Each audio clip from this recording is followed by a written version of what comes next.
भुनक्तु सह वीर्यङ्करवावहै तेजस्विनावधीतमस्तु मा विद्विषावहै। ॐ शान्ति शान्ति शान्तिः।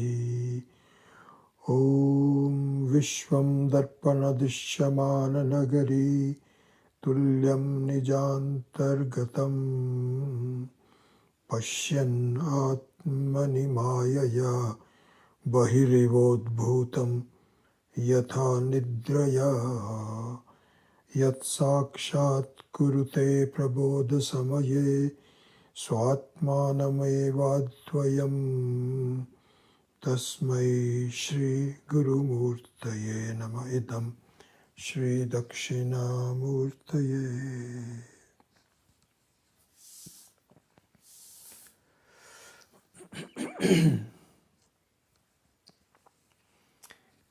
So as I had mentioned last week, today's class will be the last one in this series of the vision and promise of Vedanta. And we started this after last year's October retreat. And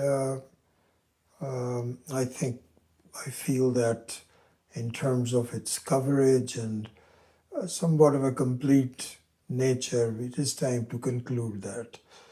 So this will be our final Tuesday night class on this topic. When I come back from Sailorsburg after the 10th of May, I will give some thought. I already am giving it some thought as to what should be done instead. So there's some possibilities.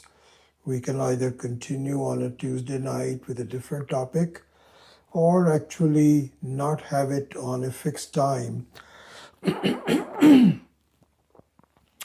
and so on. So there's a number of different things on my mind, and I will decide on that. I think that we were able to partially fulfill the promise of starting this class. I thought it would be a little bit more focused with your participation. Remember, I was telling you to write things down, and I had made some comments about extraordinary studentship and so on. I'm not sure whether we were able to accomplish all of that or not. But be that as it may, we will actually have a more in-depth coverage of the same points that I wanted to do in the Sailorsburg retreat next week. And those of you that are going there, I think will get and I think both of us will have a very in-depth discussion about some of those important points that I feel that we should do. We didn't get enough time to talk about that. If you're not going to Sailorsburg, it is up to you. I think those broadcasts will be available for you to listen to. Not sure that you will have the time to do so 3 times a day, but certainly you can look at recorded ones. So that's for the future. So let us conclude this series. And what I had mentioned last week was that I would try to keep the final piece of this puzzle, which is the identity between Jiva and Ishvara. And this should be kept in mind that this is the main contribution and the uniqueness of Advaita Vedanta. You should know this. I'm sure you know it, but it is worth highlighting so that you can see what are some of the important points. There are a number of very, very highly researched topics from the other spiritual disciplines in the world, a variety of them. And none of them, not a single one of them, say what Vedanta does. Not a single one. This is the uniqueness. We should know that. And that is that the Jiva and Ishvara are not essentially any different. Non-essentially they may be different, but the essence of both, the reality of the both, the truth of both, which is the one that should really concern us. We don't worry about, non-essential things, but essentially they are the same. This is an amazing fact that is not even talked about in the other disciplines. What the other religions and spiritual disciplines will say is, we know that you're in sad shape. Not sad shape, but you are in an uncertain category, uncertain territory, where you sometimes feel good, sometimes you don't feel good. We talked about the drowning of the person. But we know that. But we think we have a way to help you get better. For that, you have to have faith in the Almighty and trust us, you'll be okay. Right now, you're not okay, but you will be. This is the common refrain of each and every. If you really kind of peel back the messaging of the various religions, this is what it amounts to. You are not okay now, but you and I together can figure out a way to get you out of this morass that you are in. This is the message. Vedanta says no. That's not true. You just feel your experience is that you're not okay, but that's not accurate. You are misreading yourself. And then we discussed the difference between experience and knowledge. How does knowledge help me? All of those things are the topics that need more time. But let me just summarize this in this class. So the basic message of Vedanta is that no, you are absolutely fine. You just don't know it. And if you did, all your problems will be gone, not later. But the moment you see that in your own life, and that is the purpose. It is not to do anything. There's no later. Because in later also, what we are now discussing is later with respect to perhaps a similar discussion that we had in the previous life. That, I'm not now, but maybe later. I don't know. I don't know what our background is. So today is later with respect to the past, and similarly the future will be later with respect to the present. Again, the same thing will happen. You will say, all is not well with me, this, that, or the other, my job, my marriage, my children, other people. And then there will be a similar dialogue. There'll be exploration. All of that will go on and on and on. So the Vedantic message is time to take stock of yourself now.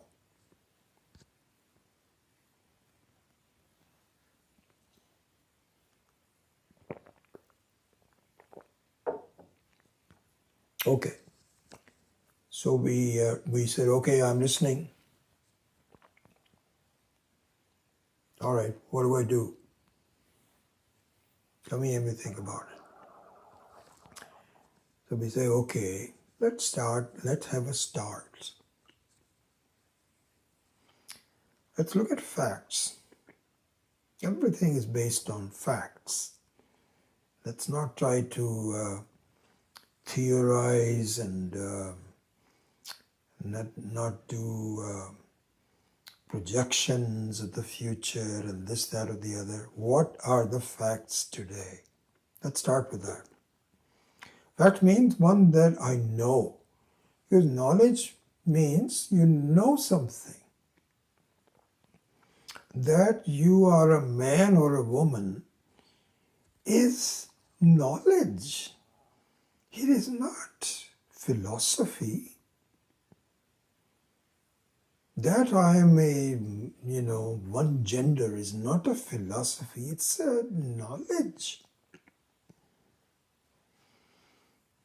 And this is why now you can see where Swami Dayananji used to say, the Atma Vidya is a self-knowledge. It is not a philosophy. Maybe I am okay, that would be all right. How do I become okay? No. You are Mukta Swarupa.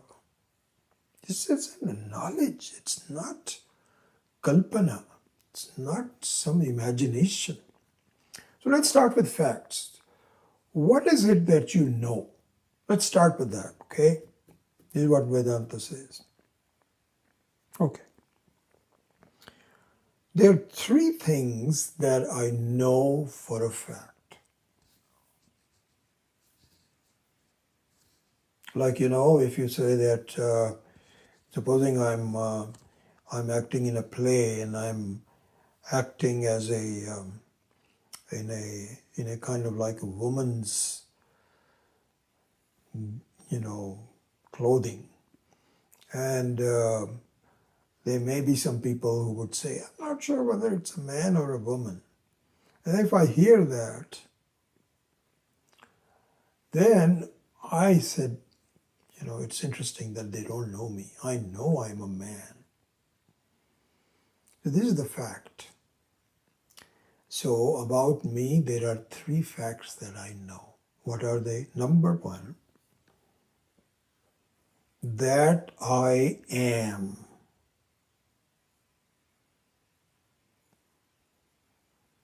I don't need to ask anyone.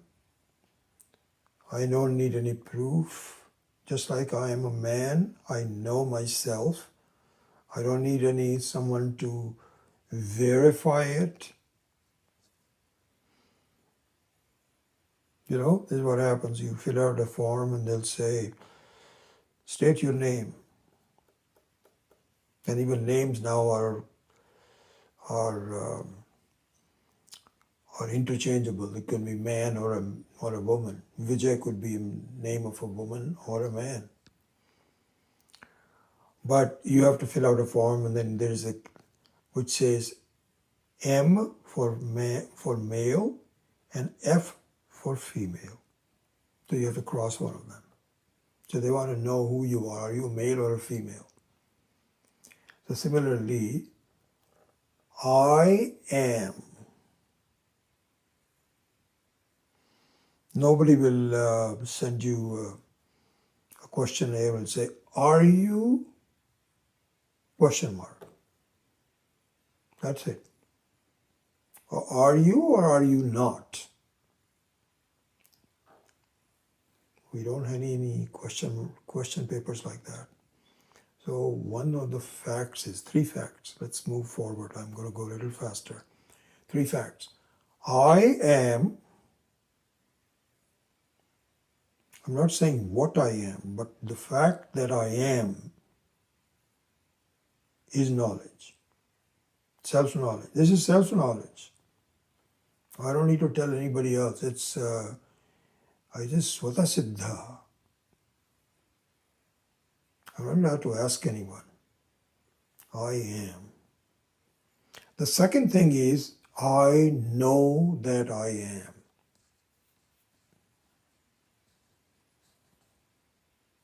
Because, it's very possible that I'm in coma and there I am, but I don't know I am because I'm covered with some problems. But that's not the case. If I'm normal, I'm healthy, then not only that I am, but I know I am. Number two, facts. Number three, in my relationships with the people in the world, I always judge with respect to undoubtedly from my standpoint, my joy, my ananda.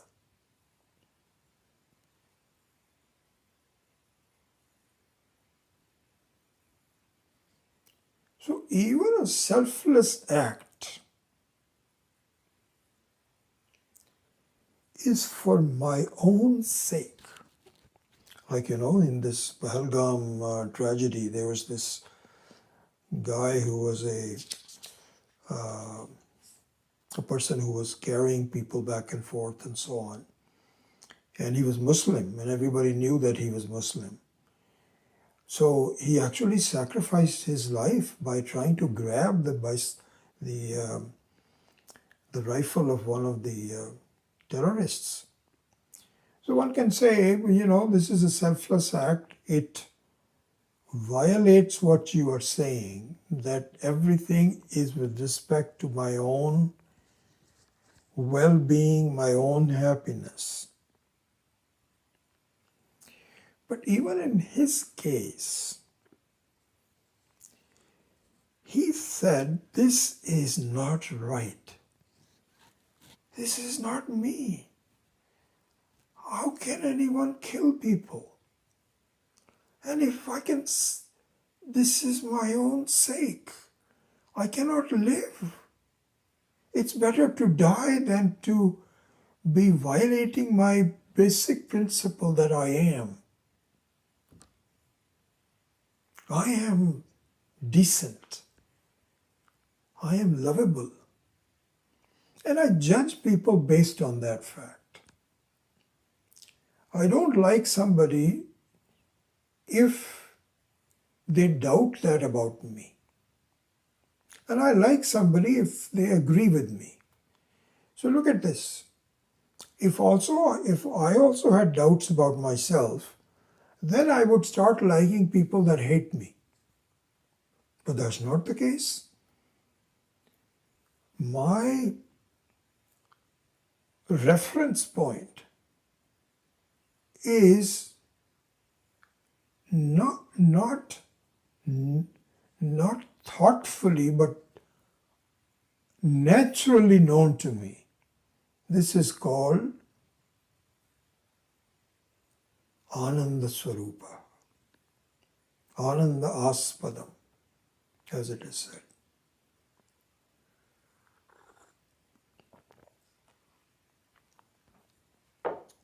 Parama Prema Aspadam. I may not like anybody or dislike anyone, but I never dislike myself. And by the way, if I dislike myself, it is not because of my own sake, but the fact that I don't like my mind's condition, which is different from me. So there also, it is a judgment not on myself, but on the fact that my mind is making me unhappy, and I don't like that. And this is how, sometimes you have people commit suicide. Because I don't like my mental setup. So there is a discrimination between me and my mind. See, look at this. All right, so now we can summarize. So there are three things that are the purview of my knowledge. I know it. Okay? Now,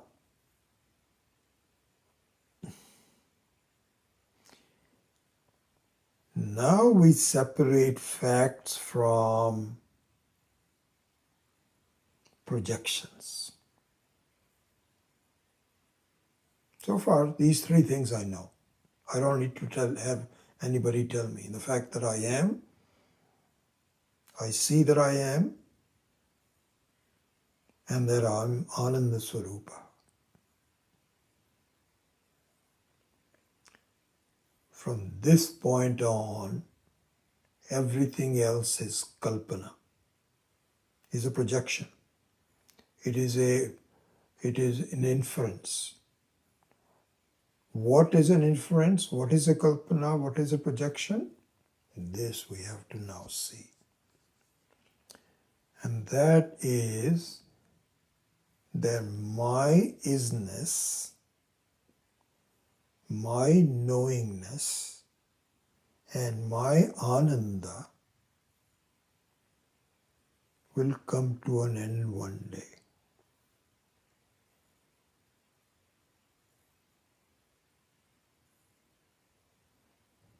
So now we are moving from the realm of facts, unquestioned facts, into a realm of beliefs, doubts, fears, inference, kalpana,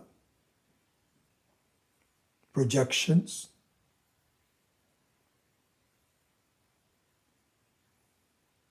You don't know that you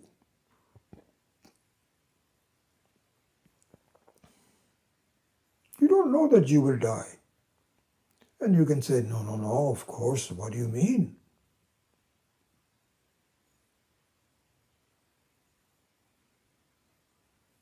I've seen people die, and it is for certain that I'm going to die. So we say, no, wait a second, let's just make sure that we understand. Your body is going to die, right? So you say, well, you're just splitting hairs. What difference does it make? My body dies, I die. So we said, wait a minute. Where did you make that?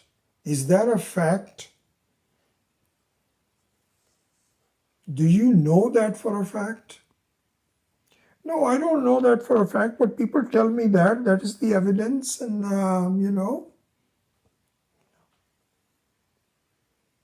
That means you are believing in some evidence which is not true. You're believing in it. So the fact that you are limited in time, space, and vastu, parichinnaha, is not part of your knowledge. It is part of your imagination. And it has some basis for you're not being foolish completely. Actually, you are being completely foolish. But let me pull the punches a little bit. At least you have a reasonable basis of justifying that you will have an end. What I'm just telling you is that is because of non-facts that you have to investigate. You have to investigate it. So what Vedanta says is, this is what is called, the fact that you are limited is false knowledge. Bhranti. You look at the hybrid that we are in. We are living in a hybrid.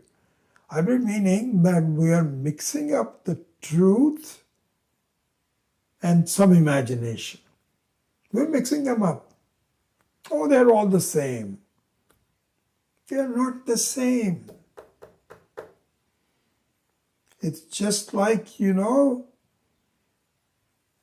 that I am a particular gender. That's a knowledge. It's not philosophy.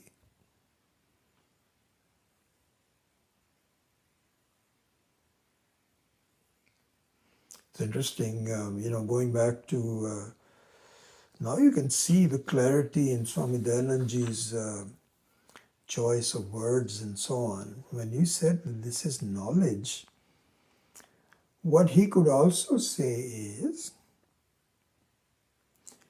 that the parichinnata of Satyam Jnanam Anantam, the so-called limitedness of me, is subject to philosophy. It's subject to philosophy. Because everybody knows that they see, that they are Parama Prema Aspadam. Everybody knows it.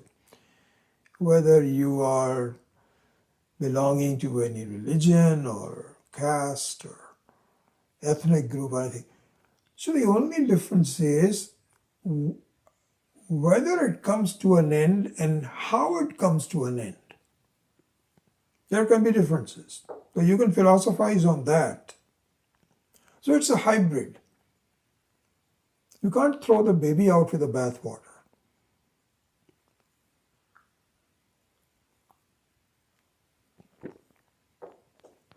The baby is knowledge, and the bathwater is speculation. So yeah, it is reasonable to explore the speculation. Yeah, that I think that's perfectly okay. So this is the issue. So basically, those questions of whether I end or don't end, how I end, what will happen to me, what is my future, where was I before I am now, all those kinds of things revolve around three basic ingredients, if you may say. One of them is the thought I am, right? Ahamasmi, I am, which I know. The second one is the world that I live in is. It's a funny world because it keeps changing even though it never leaves. It leaves during the deep sleep, but it comes back and it keeps moving. Nothing is the same. So this is what is called pravaha nityatvam. It's like a river in which each wave is not the same. The wave that you saw just now has gone, and has merged and is left. Another wave has come along. But the entire river as a unit remains the same. So this is how the world is. It keeps changing completely. Every second, every millisecond. But there is some kind of an apparent reality to it. So that's my second thing.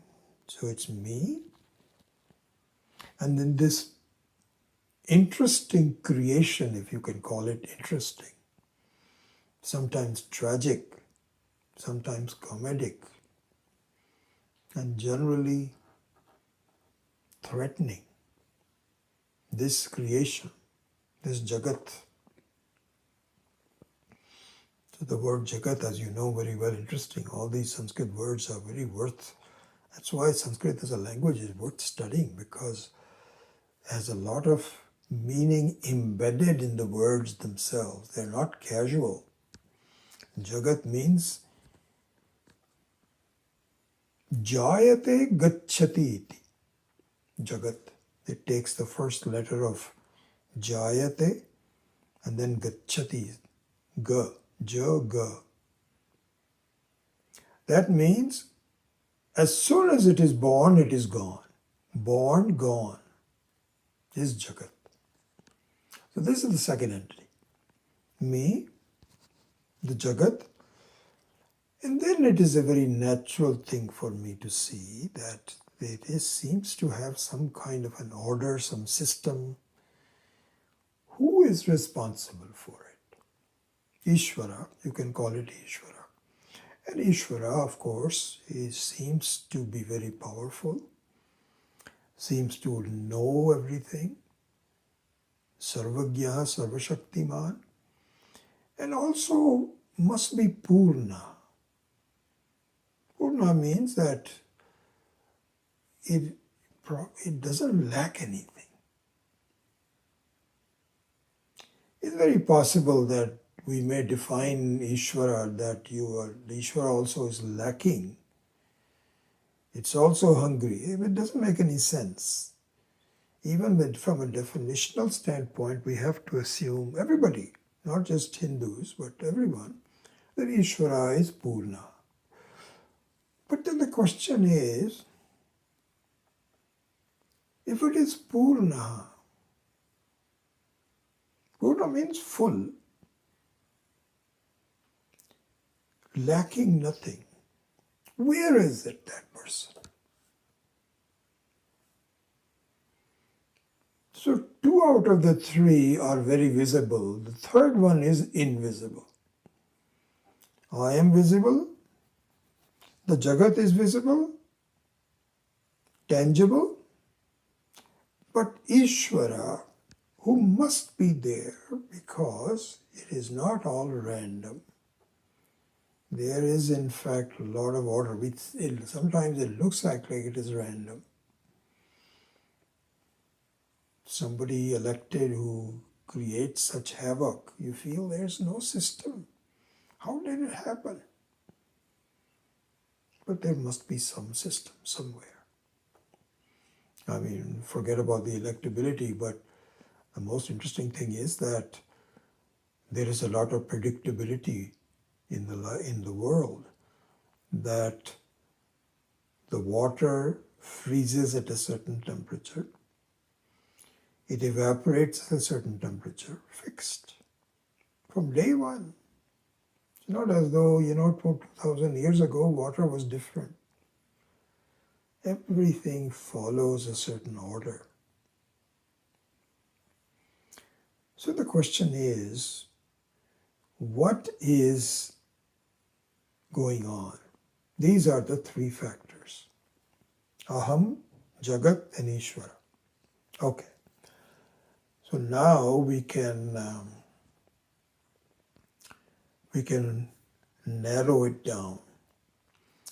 So as far as my knowledge is concerned, my experience of everything is concerned, I can segment everything into 3 parts.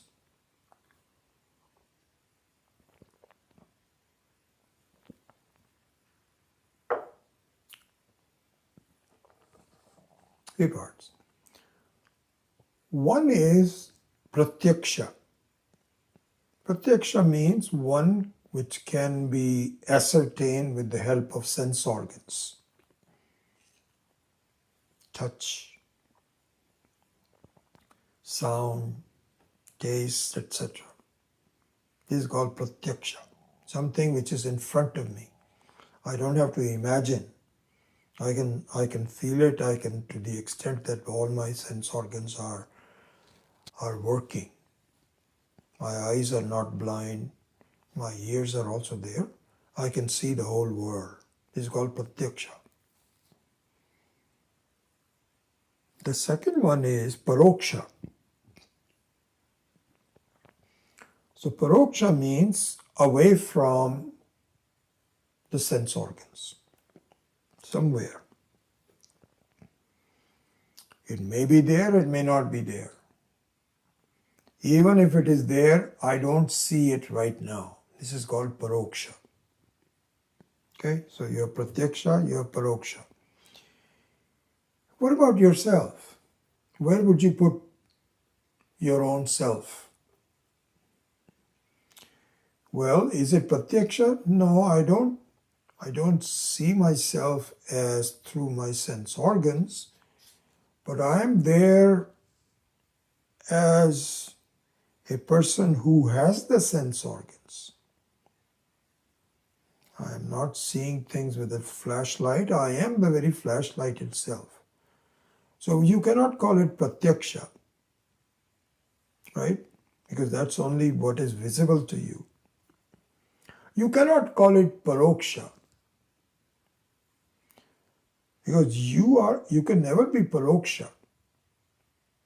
You cannot say, I don't know where I am.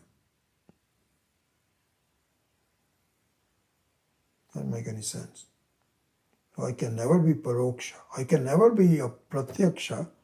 I can never be paroksha.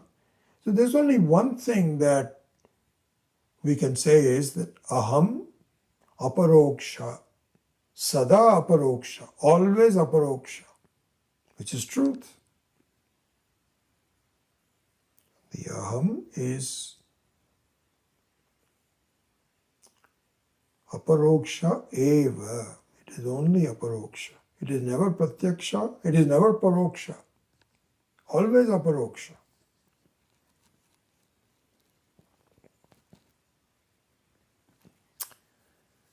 So now the Vedanta says, okay, let us resolve the hybrid nature of your knowledge. What we saw earlier, hybrid knowledge nature was, some of it of my knowledge was real, some of it was imagined. That I am is real. That I may end my isness is imagined. We've already proven that. It's not a fact. You have an imagination that somehow I will be lost with my body. That's your imagination. We have to examine that. But it's not a fact, right? All we are interested in is it's not a fact. Because the fact is something that you can see very directly as an aparoksha vastu. Okay, we know that. Let us try to resolve this hybridness. Hybridness means that what the Shastra, what the teaching says is that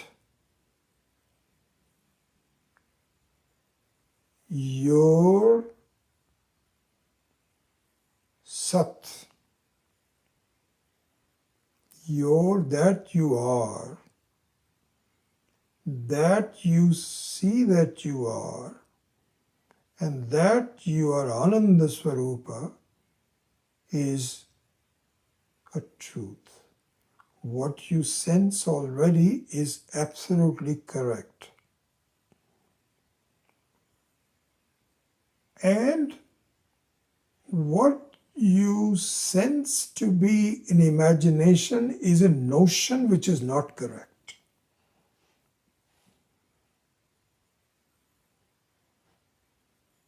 This is how it is resolved. How is that possible? This is what I want to know. So this resolution is contained in this sentence, Mahavakya.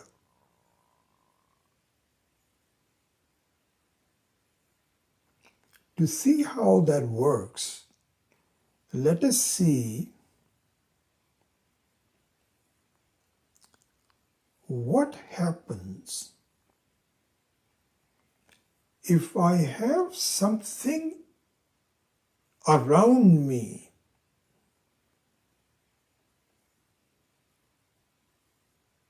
but something is not recognized by me.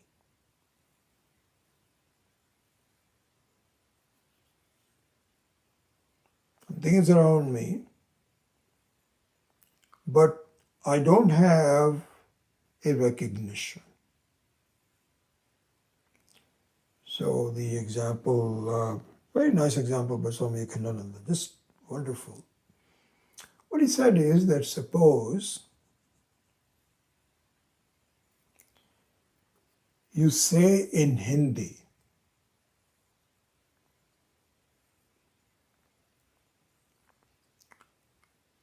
to a person that doesn't know Hindi,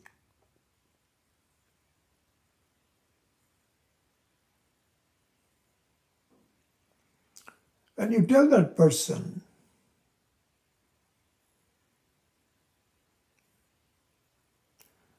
मुझे वो किताब देना, वो मुझे जरा किताब देना.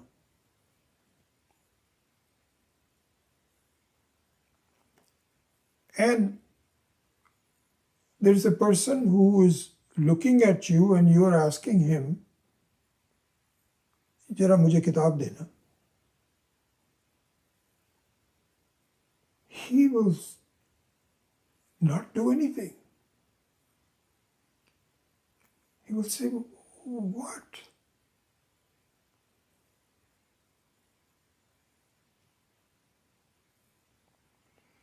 So here,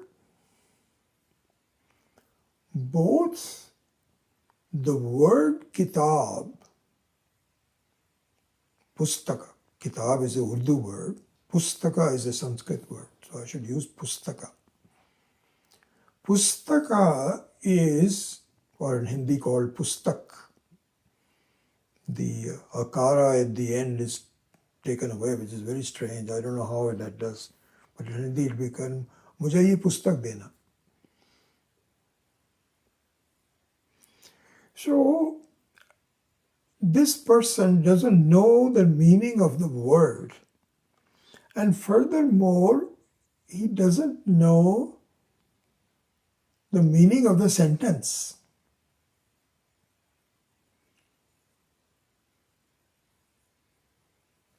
So the result is that because the object is not known that is being pointed out, and the sentence also is not clear, nothing happens. And the person says, huh? What? What are you asking? And this is a very important thing. So you have something which is, and you're saying, I don't understand, just give me that book. It's very obvious what I'm asking. And that person says, I don't understand what you're saying. So from here, we have to infer, we have to see, not infer, but we have to see that the mere presence of something remains useless until it is recognized.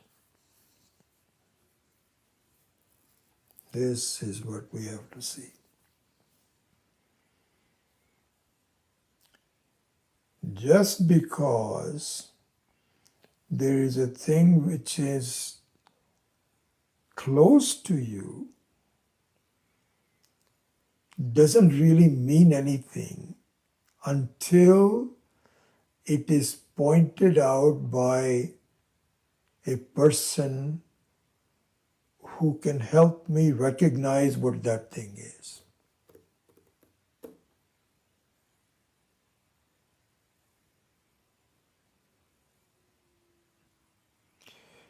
Remember that I gave you that very favorite story of Swami Dayanandji, that he was going in a plane from Delhi to Rishikesh on a flight, and next to him was an Australian gentleman. And so after the flight took off, they started to talk to each other, and Swamiji, this is a real life story. And Swamiji said, "Hello, what brings you to India?" And he said, I'm going to Rishikesh because I want to meet this one Swami. So by that time they had already talked about, the fact that the food served is good or bad. They had shaken hands and they were touching each other next to each other. And so it was not as though there was no lack of contact. And they were talking to each other. What a nice morning. Yeah, I think the flight is going to be in time. Whatever, some small talk. But the one thing that he didn't know was that the person he is going to meet is sitting right next to him. He says, there's one Swami Dayanand. Swamiji said, who? He said, Swami Dayanand Saraswati. He says, you're talking about the Vedanta teacher? Yeah, the one who. He says, that's me. So what that proves is that something in the vicinity will not be recognized, if not recognized, will not serve the purpose that the person might have, the thing might have, the person or the thing might have for you.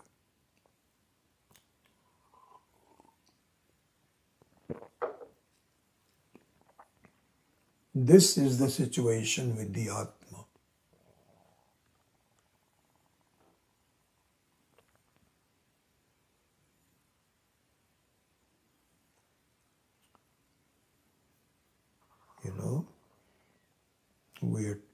We are the whole, the entire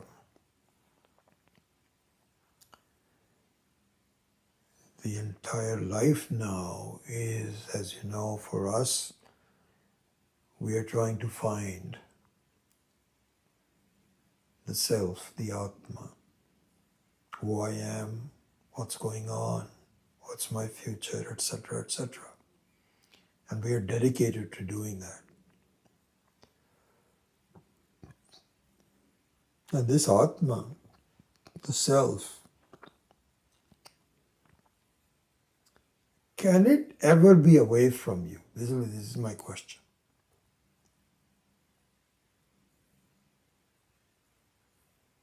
You're just kind of looking around and somebody says, hey, what are you looking at? I'm looking for myself. Not possible.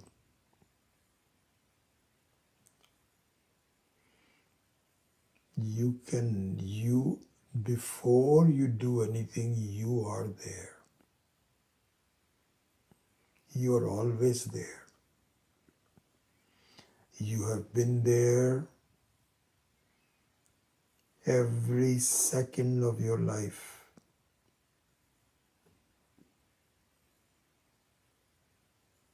The other day, it was so interesting.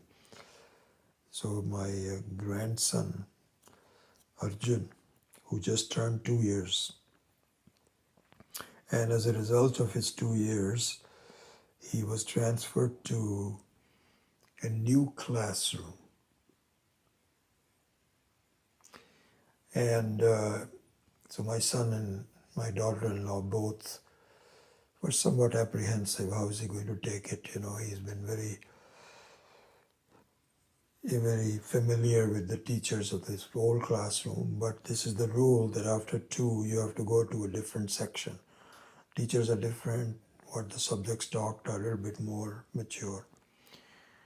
So this poor Arjun, he doesn't know this. They might have prepared him. They took him to the new class. And so my wife and I were very anxious. We said, how did it go?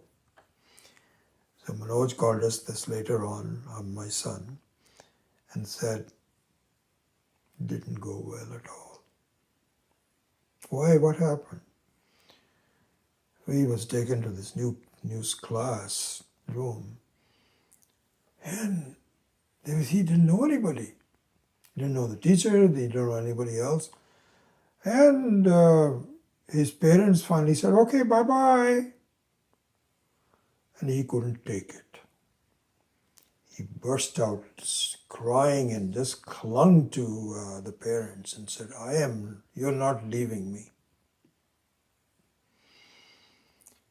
So that's for the next, quarter, 15 minutes to half hour, this went back and forth and this, that, the other.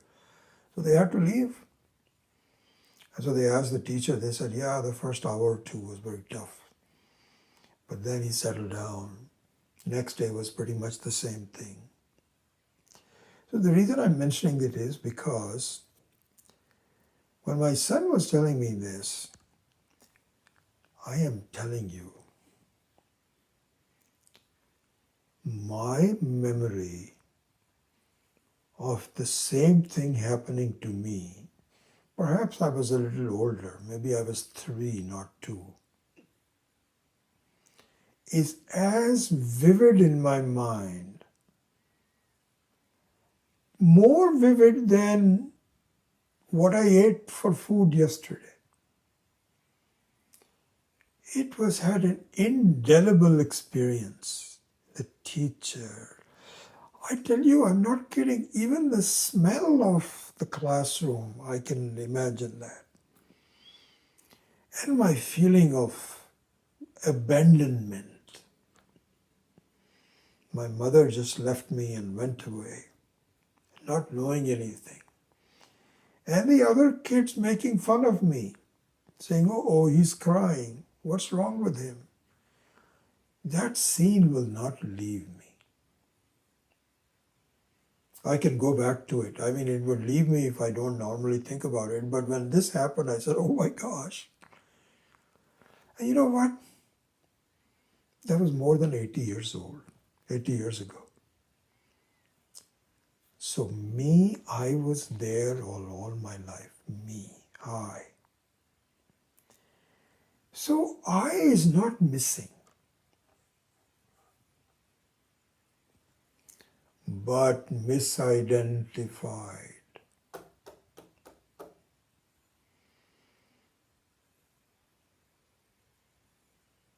Misidentified means, actually not misidentified, non-identified. Yeah, that's a better word. So you just ignore your own self. Swami Akhandananda, he just had what a lovely example he gave. I think I've mentioned that to you in one of the classes also. It's as though you have a beautiful spouse at home and you don't recognize her and you disrespect her.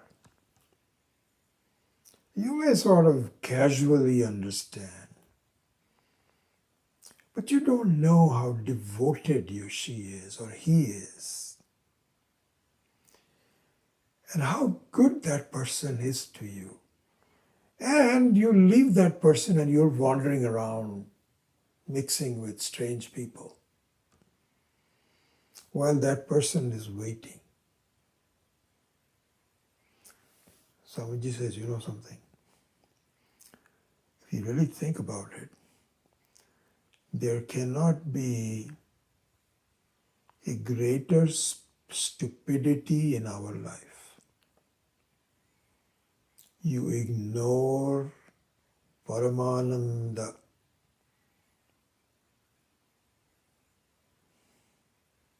Paramanandata of the Atma. You just ignore it. Oh, me? I am nothing. What I do, what I accomplish, that's the main thing. You're just moving around. So what we say is that something which is always there, it's not as though, somebody came in and say, oh, let me introduce you to, oh, where's that person? Oh, wait, I think he must have gone to the bathroom. When he comes back, I will introduce you. That doesn't happen. That cannot happen. You cannot go to the bathroom. The Atma can never go anywhere. Wherever you go, you are there. So you are always there. So that part of the lack of introduction is not, you can take that for granted. You're always there. Just like somebody says, you know that person sitting next to you? That's who you are going to see in Rishikesh.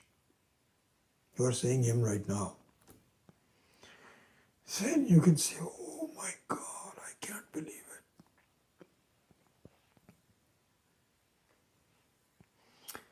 So the Acharyas say that the presence or non-presence of something is not in question.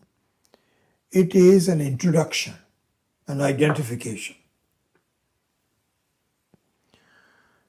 So the fact that I am truth, the fact that I see that I am truth, the fact that I am Parama Prema Aspada, as the very center of all my cheshtas, all my efforts in life, I am. This much I know. That is there. But I don't know something about it which needs to be introduced to me. This is where the Mahavakya Tat Tvamasi comes in.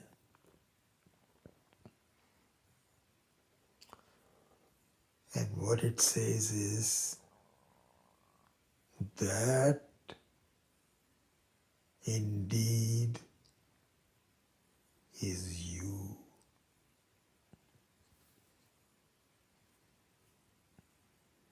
Tat Tvamasi.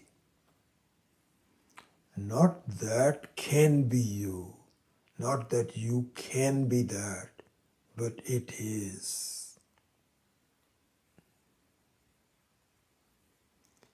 What that means is, that postulated Ishvara, the imagined Ishvara, the Purnaha Ishvara, the Sarvashaktiman Sarvapkyaha Ishvara that you were seeking as a paroksha vastu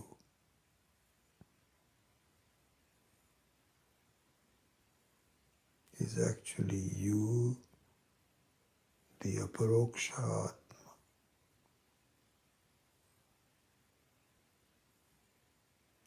So with this what happens is, this is what is called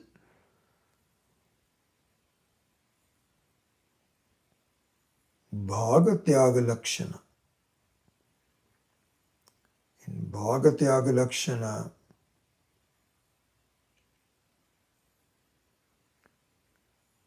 that is you.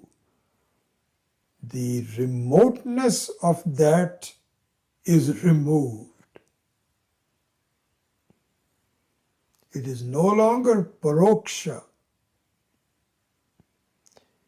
And the parichannata of tvam is removed.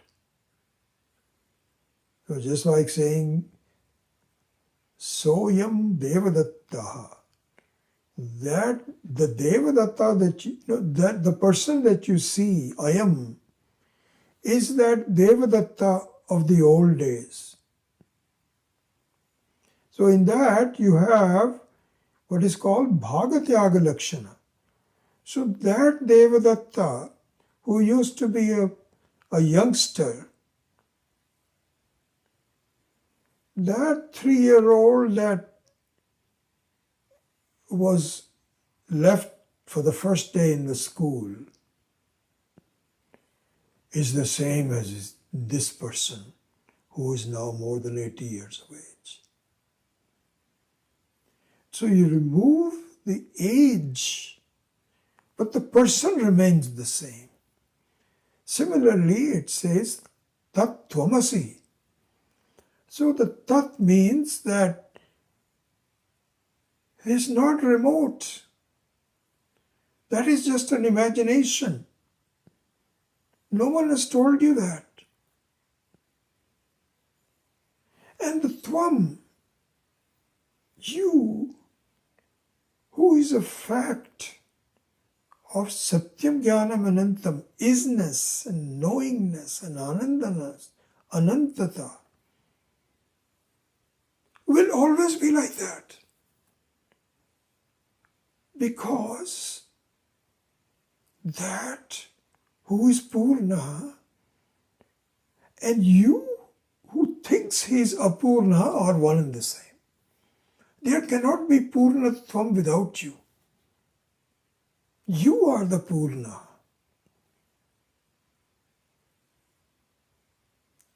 And this is not a new fact.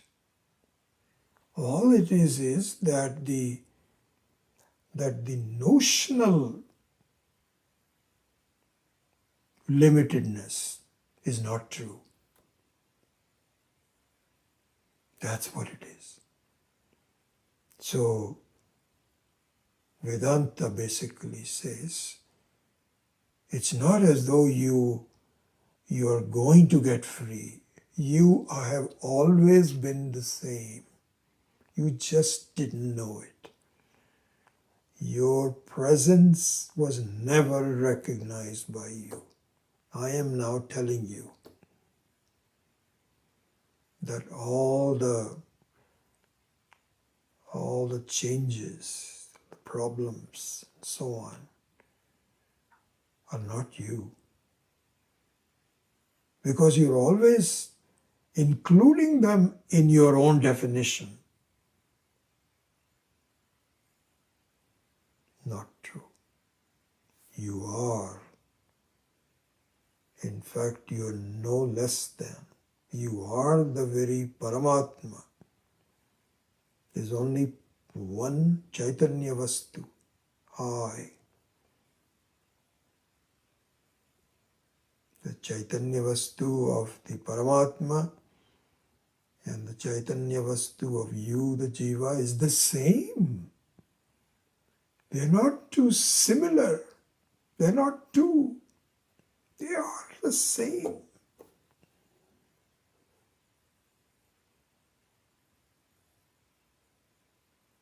This needs to be looked into. In the example of identifying a person, it's very quick. And the reason that you can feel that I don't feel the unlimited is because you still have vestiges of doubt and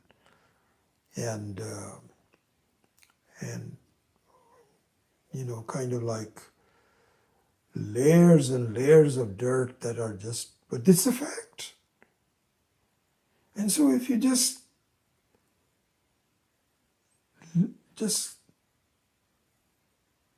face it, take it,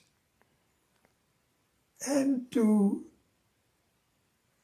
see the truth and the logic of it, then you yourself will say, oh my gosh, why did I think that?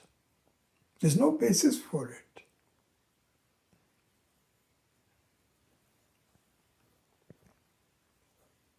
The motto of India is Satyam Eva Jayate. Means the truth always prevails. You or that is the truth. You may doubt it, you may ignore it, you may postpone it, all depending on your own mental makeup and so on. But it is the very truth. You cannot fight truth. There is no kalpana, no imagination, no notional ideas that can stand up to the truth, which is that your nature is that of freedom, moksha, moksha sarupa.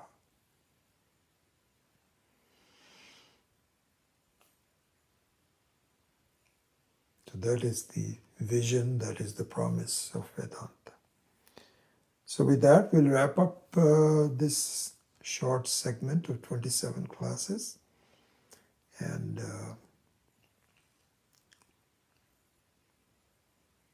we'll see what to do next. Om Asato Ma Satkamaya Tamaso Ma Jyotirgamaya Mrityorma Amritam Gapaya. Om Purnamadav Purnamidam Purnat Purnamudachyate Purnasya Purnamadaya Purnameva Vashishyate. Om Shanti Shanti Shanti. Hari Om Shri Gurubhyo Namaha. Hari Om.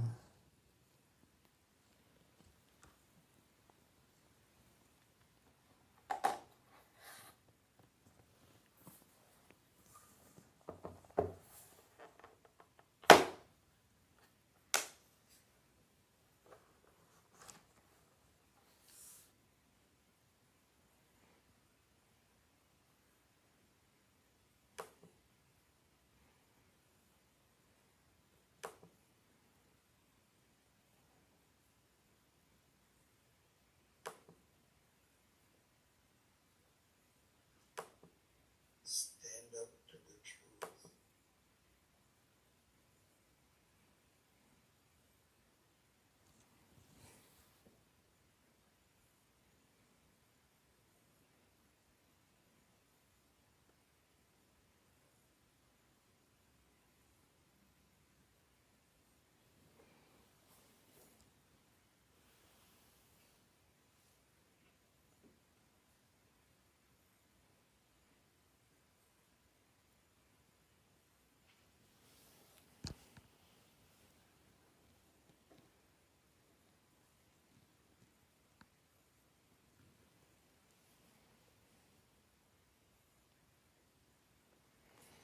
All right.